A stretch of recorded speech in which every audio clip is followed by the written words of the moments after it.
जिस कंपनी के थ्रू आप स्टॉक मार्केट में इन्वेस्ट करते हैं, आज वही कंपनी स्टॉक मार्केट में लिस्ट होने जा रही है। जी हाँ, हम बात कर रहे हैं ग्रो आईपीओ की। यह आईपीओ 4 नवंबर से 7 नवंबर तक ओपन रहने वाला है अप्लाई करने के लिए। तो इस वीडियो में हम सबसे पहले इसे ग्रे मार्केट प्रीमियम की बात करेंगे, जिससे हमें थोड़ा बहुत इसके लिस्टिंग गेन का अंदाजा लग जाएगा। उसके बाद कंपनी के आईपीओ की डिटेल्स, कंपनी क्या बिजनेस करती है, इस इंडस्ट्री में क्या फ्यूचर है, कंपनी के की फाइनेंशियल से फंडामेंटल्स को डिटेल में डिस्कस करेंगे और मेरा क्या ओपिनियन रहने वाला है, अप्लाई करना चाहिए नहीं, लास्ट में इसकी बात करेंगे। इसलिए वीडियो को पूरा देखिएगा। सबसे पहले अगर हम इससे ग्रे मार्केट प्रीमियम की बात करें, इसका करंट जीएमपी यहाँ पे 14 के अराउंड चल रहा है, यानी हमें इसमें करीब 14% का एस्टिमेटेड लिस्टिंग गेन देखने को मिल सकता है according to current GMP.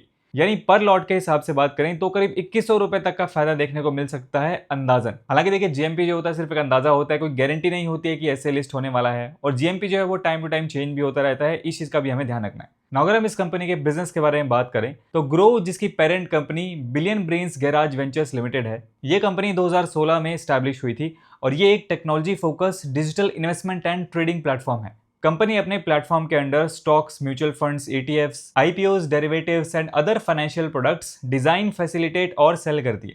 India इसकी प्राइमरी मार्केट है और ये मल्टीपल कैटेगरीज के यूजर्स को टारगेट करते हैं। रिसेंट रिपोर्ट्स के अकॉर्डिंग फाइनेंशियल ईयर 25 में ग्रो ने इंडिया में सबसे ज्यादा active users and market share capture किया है, मतलब मार्केट लीडर है in terms of user base. Company direct to consumer digital model पर काम करती है, जहां ये low cost, user friendly mobile app and web platform के थ्रू हर एज ग्रुप और इन्वेस्टमेंट सेगमेंट के कस्टमर्स को टारगेट करती है। मैन्युफैक्चरिंग का कॉन्सेप्ट नहीं है यहाँ, यानी कोई फिजिकल प्रोडक्ट नहीं है, बल्कि strong technology infrastructure, user acquisition और रिटेंशन पर डिपेंड है। इस स्ट्रॉन्ग मॉडल की वजह से ग्रो ने फाइनेंशियल ईयर 25 में रेवेन्यू और प्रॉफिट दोनों में ही स्ट्रॉन्ग ग्रोथ दिखाई है।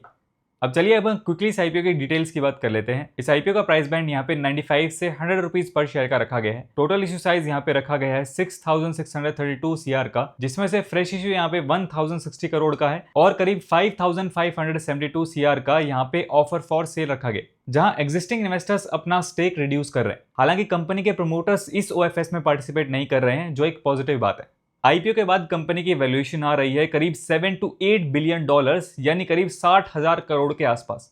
चलिए अब हम इसके फाइनेंशियल्स की बात कर लेते हैं। सबसे पहले अगर हम इसके एसेट्स देखें तो एसेट्स हमें यहाँ पे अच्छे दिखाई दे रहे हैं। ईयर ऑन ईयर इंक्रीज हमें एसेट्स में देखने को मिल रहा है। फाइनेंशियल ईयर 25 में कंपनी के एसेट्स थे यहाँ पे 10,077 सीआर के आसपास।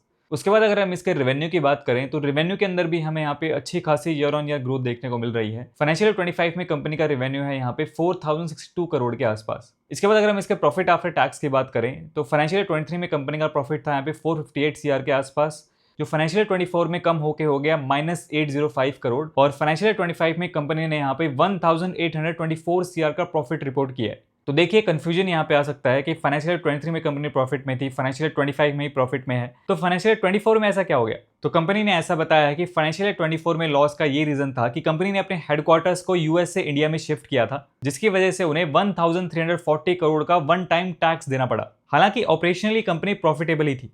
इसके बाद अगर हम इसके फंडामेंटल्स की बात करें तो कंपनी की RONW एंड प्रॉफिट मार्जिन यहाँ पे काफी अच्छे दिखाई दे रहे हैं। एंड अगर हम इसके पीई रेशियो यानी प्राइस टू अर्निंग रेशियो की बात करें तो वो यहाँ पे 40 के आसपास है, और इसके पीई रेशियो को इसके पीयर ग्रुप की कंपनी से अगर हम कंपेयर करते हैं तो इसके जो मेजर कॉम्पिटिटर है उनका पीई यहाँ पे 20 के आसपास एवरेज निकल के आता है। हालांकि अगर आप रिटर्न ऑन नेटवर्थ भी कंपेयर करोगे तो ग्रो का जो रिटर्न ऑन नेटवर्थ है तो वो भी उसके मेजर कॉम्पिटिटर से ऑलमोस्ट डबल है। तो हम ये कह सकते हैं कि इसका पीई रेशियो यहाँ पे इंडस्ट्री एवरेज के आसपास ही है अकॉर्डिंग टू मी।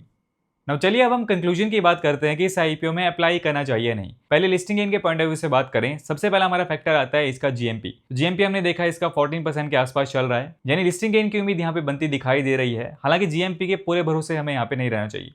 सेकंड हमारा पॉइंट यहाँ पे आता है इसकी एंकर लिस्ट। तो मेरे अकॉर्डिंग इसकी एंकर लिस्ट यहाँ पे काफी अच्छी देखने को मिल रही है, चाहे वो FIIs हो या DIIs हो, काफी जाने माने नाम इसकी एंकर लिस्ट में देखने को मिल रहे हैं। बड़े बड़े इंडियन म्यूचुअल फंड हाउसेज जैसे SBI, HDFC, एक्सिस एटसेट्रा इसकी एंकर लिस्ट में देखने को मिल रहे हैं। थर्ड हमारा पॉइंट यहाँ पे आता है इसकी वैल्यूएशन। तो देखिए, ओवरऑल इसके फाइनेंशियल्स एंड फंडामेंटल्स को देखते हुए एंड कंपनी यहाँ पे ऑलमोस्ट डेट फ्री है, एंड इसके पीई रेशियो को इसके पीयर ग्रुप की कंपनी से कंपेयर करते हुए मुझे पर्सनली ऐसा लगता है इसकी वैल्यूएशन यहाँ पे ठीक ठीक है, यानी बहुत ज्यादा महंगी नहीं है मेरे अकॉर्डिंग। एंड फोर्थ हमारा पॉइंट यहाँ पे आता है इस आईपीओ की डिमांड। तो देखिए, एक दिन इस आईपीओ को ओपन हुए हो चुका है और अभी तक इसका जो रिटेल पोर्शन है वो यहाँ पे ओवर सब्सक्राइब हो चुका है, यानी अभी तक अच्छी खासी डिमांड हमें इस आईपीओ में देखने को मिल रही है, और मुझे पर्सनली ऐसा लगता है कि आने वाले टाइम में भी काफी अच्छी डिमांड देखने को मिल सकती है। हालांकि एक्चुअली में कैसी रहती है वो तो लास्ट डे में ही पता चलेगा। तो ओवरऑल सारी चीजों को देखते हुए लिस्टिंग गेन के पॉइंट ऑफ व्यू से फिलहाल मैं यहाँ पे इंटरेस्टेड हूँ। हालांकि आपको अपना डिसीजन अपने अकॉर्डिंग अपने रिस्क एंड एनालिसिस करके लेना है। इसके बाद लॉन्ग टर्म के लिए कंपनी के की पॉजिटिव्स एंड नेगेटिव्स की बात कर लेते हैं। पहले पॉजिटिव्स की बात करें तो सबसे पहले तो कंपनी यहाँ पे मार्केट लीडर है, लार्जेस्ट इन्वेस्टमेंट प्लेटफॉर्म है, 26% का मार्केट शेयर है। उसके बाद कंपनी के फाइनेंशियल स्ट्रॉन्ग एंड ग्रोथ देखने को मिल रही है, ये भी पॉजिटिव पॉइंट है। और एक चीज यहाँ पे निकल के आती है, ब्रांड ट्रस्ट। कंपनी की जो यूजर फ्रेंडली ऐप है, इन्होंने यंग इन्वेस्टर्स के साथ एक स्ट्रॉन्ग कनेक्ट बनाया। और इसके अलावा कंपनी यहाँ पे बिग नेम से बैक्ड है। Investors like Tiger Global, Peak XV, Ribbit Capital यानी इंस्टीट्यूशनल इन्वेस्टर्स इसमें कॉन्फिडेंस दिखा रहे हैं। इसके बाद अगर हम इसके की नेगेटिव्स की बात करें, सबसे पहले आता है heavy dependency on trading revenue. Company का जो मेजर रिवेन्यू है वो ट्रेडिंग के ऊपर डिपेंडेंट है, तो मार्केट की एक्टिविटी अगर कम होती है तो कंपनी के रिवेन्यू इंपैक्ट हो सकता है। सेकंड पॉइंट है regulatory pressure. SEBI and RBI time to time rules यहाँ पे लाती रहती है, तो उससे यहाँ पे कंपनी के मार्जिन इफेक्ट हो सकते हैं। एंड थर्ड है rising competition. Stock broking industry के अंदर यहाँ पे काफी बड़े बड़े प्लेयर्स यहाँ पे कॉम्पीट कर रहे हैं, तो कंपनी को यहाँ पे टफ फाइट लड़नी पड़ सकती है कस्टमर को रिटेन करने के लिए। तो ये मैंने आपको इसके की पॉजिटिव्स एंड नेगेटिव्स बता दिए मेरे अकॉर्डिंग। हालांकि कोई भी डिसीजन आपको अपने अकॉर्डिंग अपना एनालिसिस करके लेना है। ये वीडियो सिर्फ एजुकेशन पर्पस के लिए है, कोई बाय सेल रिकमेंडेशन नहीं है। आगे देखते हैं इसका जीएमपीएन सब्सक्रिप्शन वगैरह कैसा रहता है। उसको मैं यहाँ पे टेलीग्राम पे टाइम टू टाइम अपडेट भी करता रहता हूँ, वहाँ पे आप ज्वाइन कर सकते हैं। लिंक आपको वीडियो डिस्क्रिप्शन में मिल जाएगा। आपको इस आईपीओ के बारे में क्या लगता है, आप क्या करने वाले हैं, कमेंट सेक्शन में अपना ओपिनियन जरूर शेयर कीजिए। आज की वीडियो में इतना ही। वीडियो पसंद आए तो लाइक कीजिए। मेरा नाम है सुनील, मिलते हैं नेक्स्ट वीडियो में। Thanks for watching.